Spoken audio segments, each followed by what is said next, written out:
Donc, dans cette partie, nous allons voir les notions de variables et de types.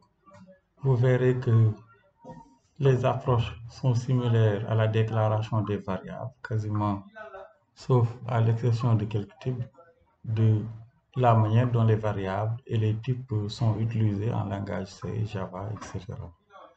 Il y a cependant quelques particularités qui concernent le type dynamique que nous allons voir ici, qui permet de déclarer une variable dans laquelle nous pourrons stocker n'importe quelle valeur, que ce soit numérique, chaîne de caractères, booléen, etc. Donc, pour la déclaration des variables, vous utiliserez la même syntaxe que la manière dont l'on déclare des variables en langage C et en Java, etc. Donc, en mettant le type espace le nom de la variable, tout simplement. Et quand il y a plusieurs variables, on met d'abord le type et les noms des variables, des autres variables sont énumérés en les séparant par des virgules. Bien sûr, comme dans tous les langages de programmation objets structurés et qui s'écrivent avec une certaine rigueur, les instructions doivent se terminer par un point-virgule. Donc, concernant les types pour la déclaration des variables, donc, nous allons voir ici les types dynamiques, var, const et final, qui vous permettent de déclarer des variables. Bien évidemment, comme l'indique const et final, c'est pour déclarer donc avec const des final des variables ou des structures permettant de mémoriser des valeurs, mais à la suite de laquelle donc, vous déclarez, vous initialisez des valeurs, mais par la suite, vous ne pourrez pas modifier les valeurs de ces variables.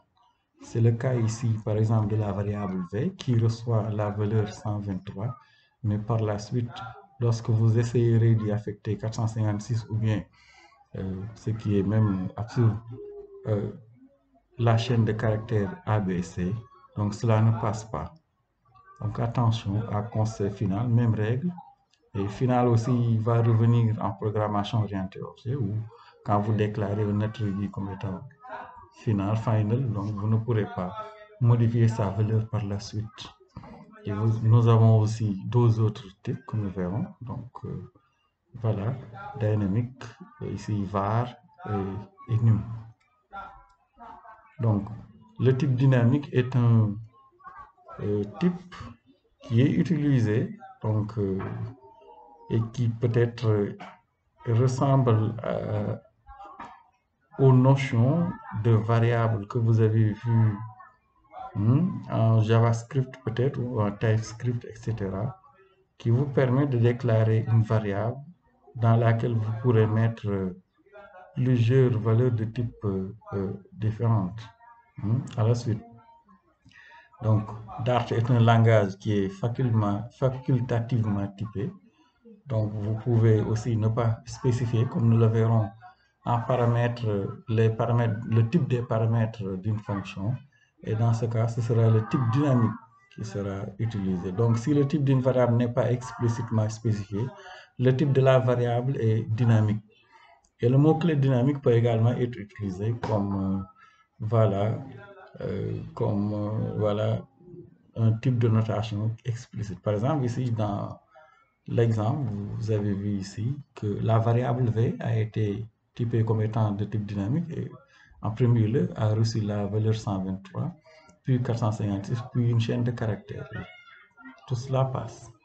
Alors que si vous déclarez une variable comme en utilisant var, le type sera déduit de l'initialisation de la valeur initiale de la valeur. Par exemple, ici, lorsqu'on déclare v, en lui affectant à la déclaration la valeur 123, vous pourrez par la suite affecter à v une valeur numérique, donc ici entière, mais quand vous souhaiterez lui affecter une chaîne de caractères, cela ne passe pas. Donc, retenez bien cette différence. Dynamique permet de déclarer donc, une variable, donc, comme son nom l'indique, dont le type est dynamique. Donc, vous pourrez stocker dans la variable tous les types, tandis que quand vous déclarez une variable dans Dart, avec le mot-clé var, donc vous devez affecter à la variable une valeur à la déclaration et par la suite, vous ne pourrez plus affecter d'autres variables donc, dont les types ne sont pas compatibles avec le type de départ. Donc, voici la liste des types. Pour les nombres, nous avons 3 types. Int pour les entiers, double pour les réels et donc num pour les valeurs numériques. Donc, quand vous déclarez une valeur de type entière, vous ne pourrez stocker que des entiers. Double, vous pouvez mettre aussi bien des entiers et des doubles.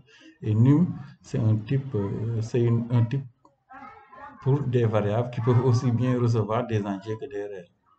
Nous avons aussi le type string pour les chaînes de caractères, le type bool pour les valeurs booléennes, ensuite list, map set pour les collections.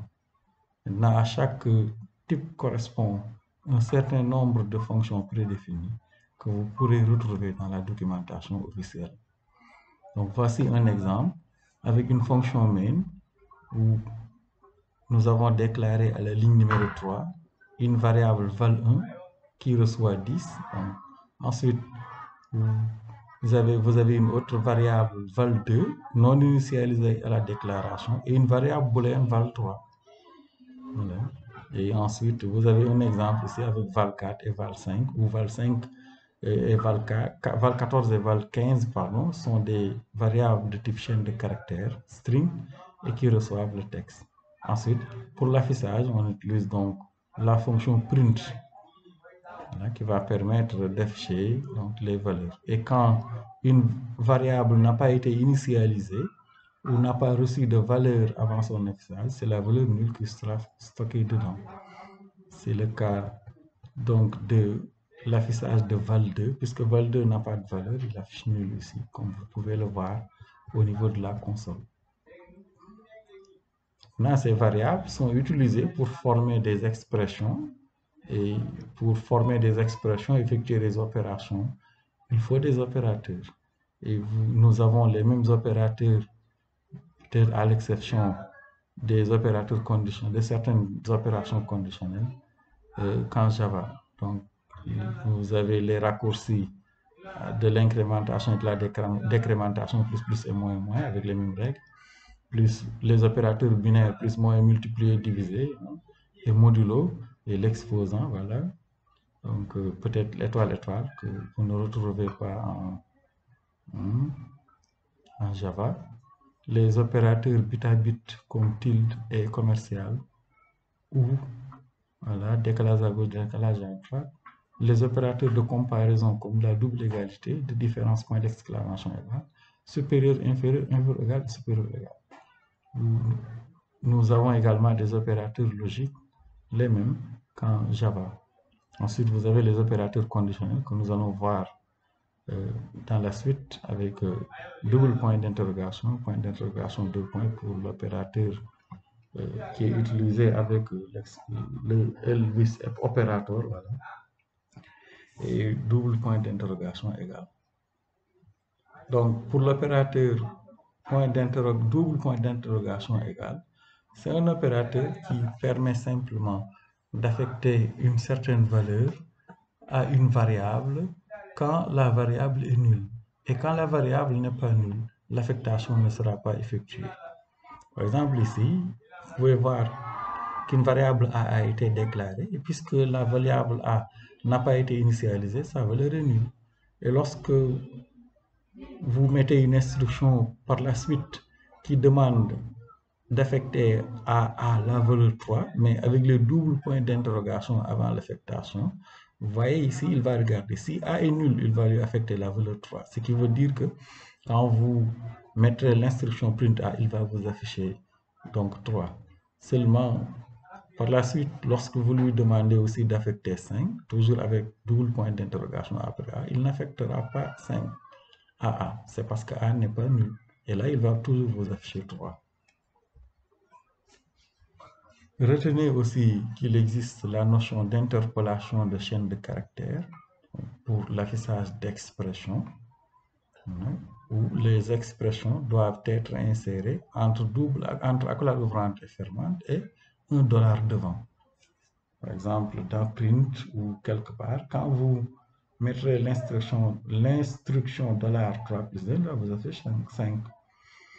Si vous déclarez une variable type chaîne de caractères et vous utilisez la variable ou la chaîne de caractères, point, voilà, au niveau de la zone de l'expression, vous pourrez accéder à l'ensemble donc des fonctions liées aux chaînes de caractères.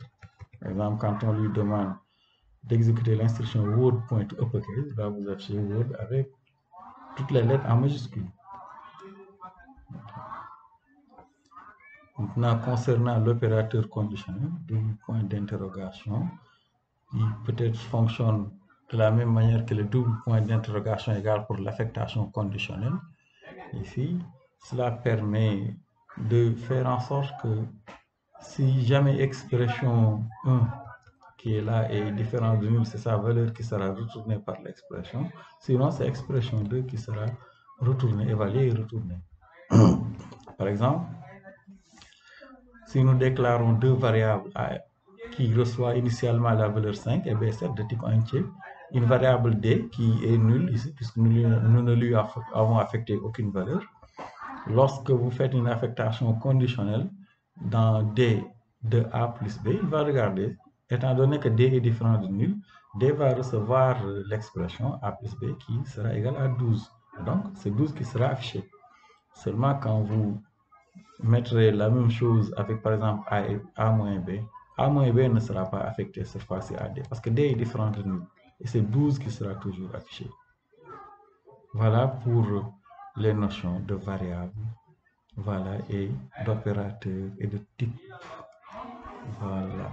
Donc, nous pouvons peut-être venir dans Android Studio. Donc, je vais effacer tout ce qu'il y a dans l'espace, remettre la fonction main pour que nous puissions faire quelques tests. Par exemple, je vais déclarer une variable int âge égale 58, une variable de type chaîne de caractères string mon président, par exemple, je lui affecte Macky Sall, par exemple. Voilà. Voilà. Et par la suite, vous pouvez effectuer des affichages ou bien bon, peut-être utiliser var. Qu'est-ce qu'on peut mettre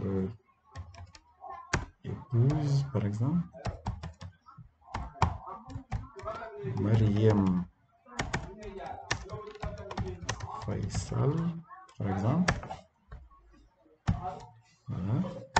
Maintenant, si, comme je vous l'ai dit tout à l'heure, avec var, si vous essayez d'affecter à épouse 85, par exemple, là, ça ne passe pas.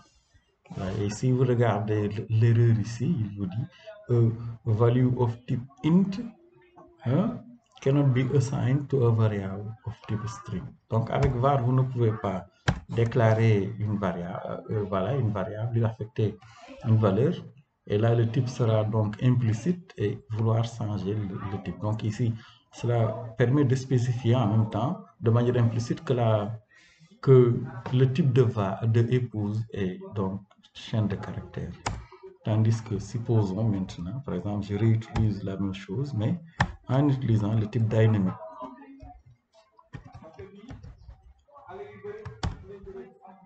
Voilà. Dynamique. Oups. Dynamique. Voilà, épouse. Voilà. Et regardez, cette fois-ci, si je mets égal à 85, voilà, aucun souci.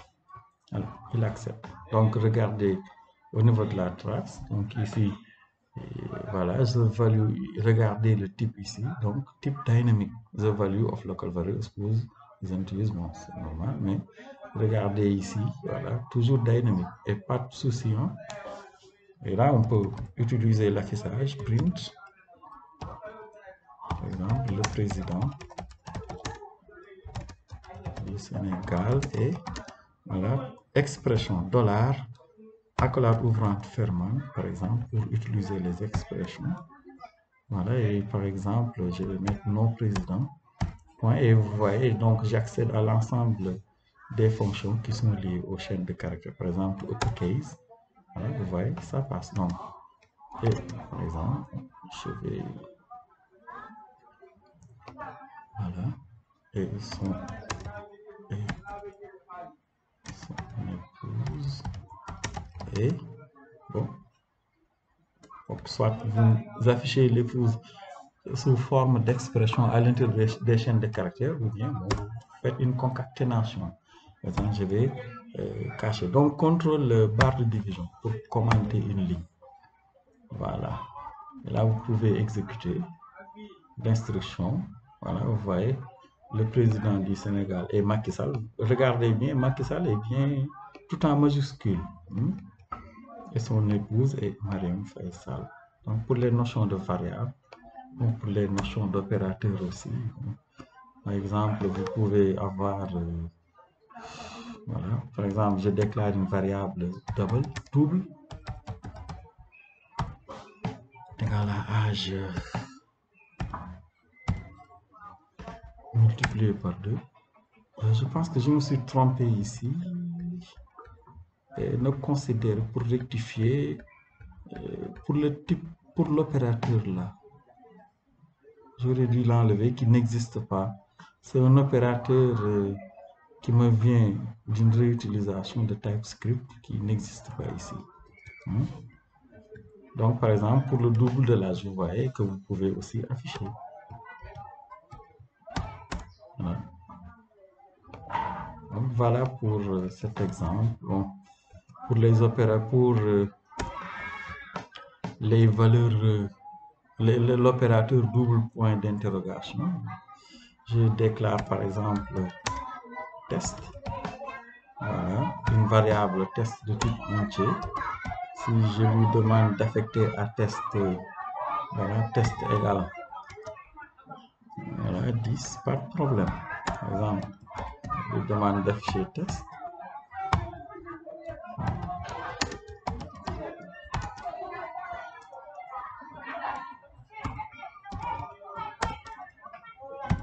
Voilà.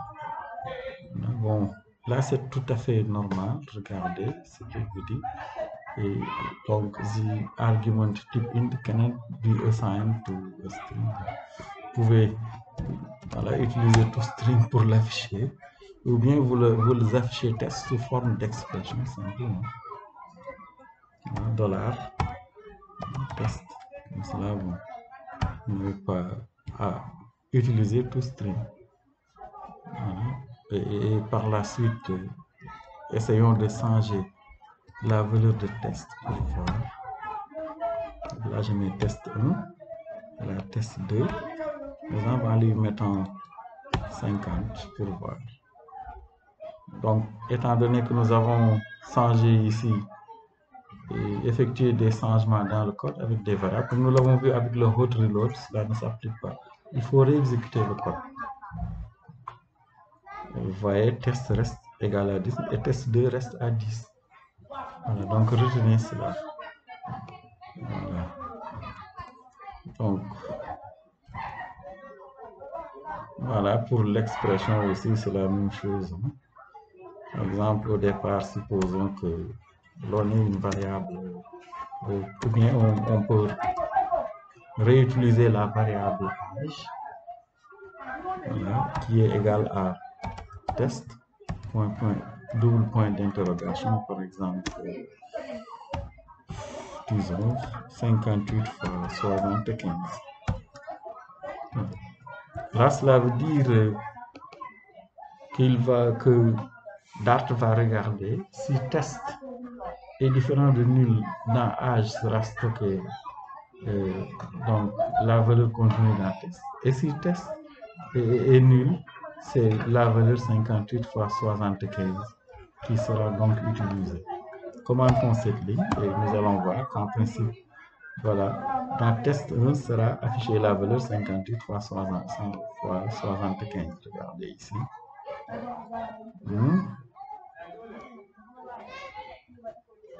Autant pour moi ici, il y a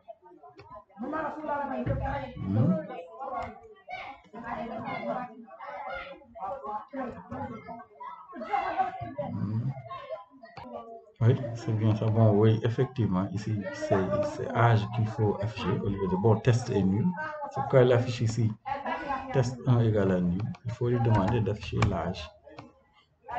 Et là, vous verrez, voilà, qu'il met dedans 4350 normalement, qui est la valeur de 58 multiplié par 75. Tandis que si j'affecte à test une valeur 7, par exemple, lorsque je réexécute, c'est la valeur 7 normalement, vous voyez, qui est affichée. Donc, pour les doubles points d'interrogation. Donc, dans le chapitre suivant, nous allons voir la notion de structure de contrôle avec les structures conditionnelles ainsi que les structures itératives dans le langage de programmation Dart. Merci.